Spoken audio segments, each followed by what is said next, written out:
Assalamualaikum warahmatullahi wabarakatuh. Apa kabar anak-anak? Doa dan harapan Ibu semoga kita selalu sehat.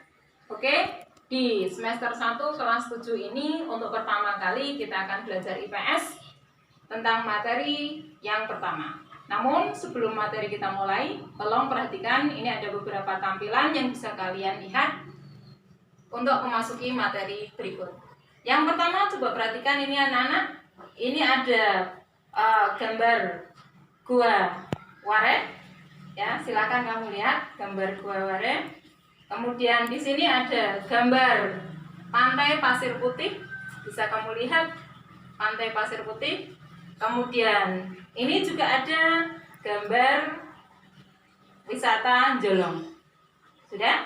Nah, kemudian pertanyaan dari Ibu sekarang, di mana letak potensi wisata ini semua? Nah, kemudian bisakah kalian mengukur jaraknya antara tempat wisata ini, jaraknya dengan tempat kalian? Nah, tentunya kalian akan bisa tahu, kalian bisa menjawab pertanyaan Ibu ini apabila kalian tahu apa itu peta. Namun, sebelum kita bahas lebih lanjut ya tentang bagaimana kalian bisa mengetahui lokasi wilayah ini, kemudian kalian bisa mengukur jarak wilayah wisata ini dari tempat kalian. Maka untuk materi pertama ini kita akan membahas tentang pemahaman lokasi melalui sebuah peta. Nah, untuk pertama kali kita harus tahu definisi peta. Apa itu definisi peta? Peta adalah penggambaran muka bumi pada suatu bidang datar yang diperkecil dengan skala tertentu. Kemudian, untuk apa kita mempelajari peta? Jadi, manfaat peta yang pertama, agar kalian tahu atau kalian bisa mengukur jarak suatu tempat ke tempat lain. Yang kedua, agar kalian bisa mengetahui letak suatu wilayah. Yang ketiga, agar kita mengetahui kondisi suatu wilayah. Dan yang keempat, yaitu untuk menggambarkan bentuk permukaan bumi atau menggambarkan wilayah di suatu tempat. Kemudian, bagaimana kalian bisa mendapatkan informasi-informasi yang ada pada peta? Maka kalian harus tahu bagaimana cara membaca peta. Untuk bisa membaca peta, kalian harus tahu apa saja komponen-komponen peta. Komponen-komponen peta itu terdiri dari yang pertama. Yang pertama itu ada namanya judul peta. Judul peta adalah penampakan atau penggambaran isi sebuah peta. Contoh misalkan, ini ada peta Indonesia. Artinya, peta ini menggambarkan wilayah Indonesia. Kemudian, ini ada contoh peta potensi wisata Kabupaten Pati. Artinya, peta ini menggambarkan tentang wisata-wisata yang ada di Kabupaten Pati. Yang kedua, komponen yang kedua ada skala peta. Apa itu skala peta? Skala peta adalah perbandingan antara jarak pada peta dengan jarak yang sesungguhnya. Jadi nanti kalian bisa mengukur antara jarak suatu tempat ke tempat lain melalui sebuah peta. Kemudian skala ini dibagi menjadi dua. Yang pertama, ini ada skala angka. Ada skala angka.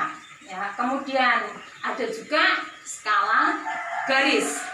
Nah, ini contoh skala angka seperti ini.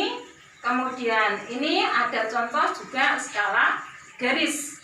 Nah, fungsinya sama-sama untuk mengukur jarak.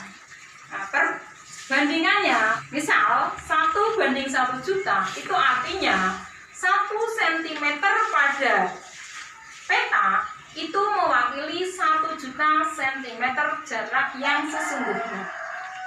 Kemudian yang ketiga ada orientasi arah. Apa itu orientasi arah? Orientasi arah merupakan digunakan untuk menunjukkan arah. Contoh orientasi arah. Bisa kamu lihat, ini ada contoh orientasi arah.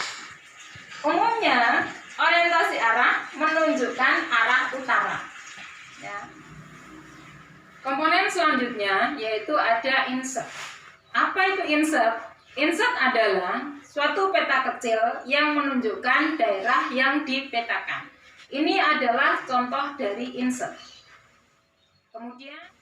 Kemudian komponen selanjutnya di situ ada legenda.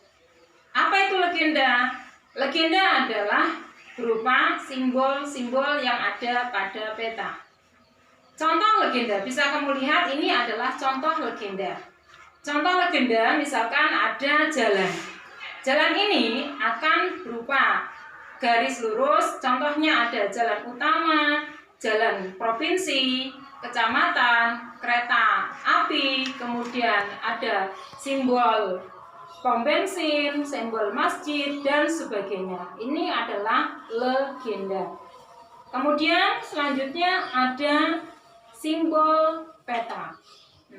Simbol peta ini dibedakan menjadi beberapa. Yang pertama itu ada simbol titik.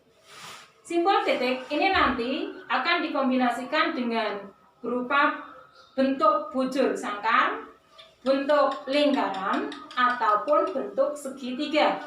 Contohnya misalkan ibu kota negara, kemudian ada ibu kota provinsi, kemudian nanti mungkin ada gunung dan sebagainya.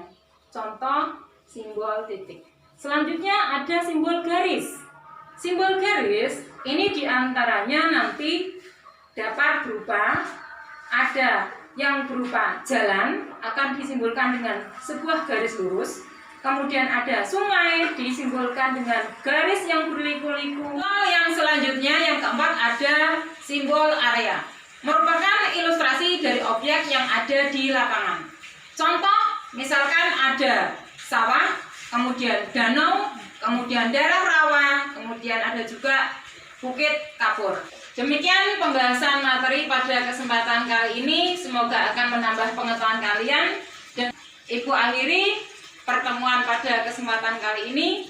Wassalamualaikum warahmatullahi wabarakatuh.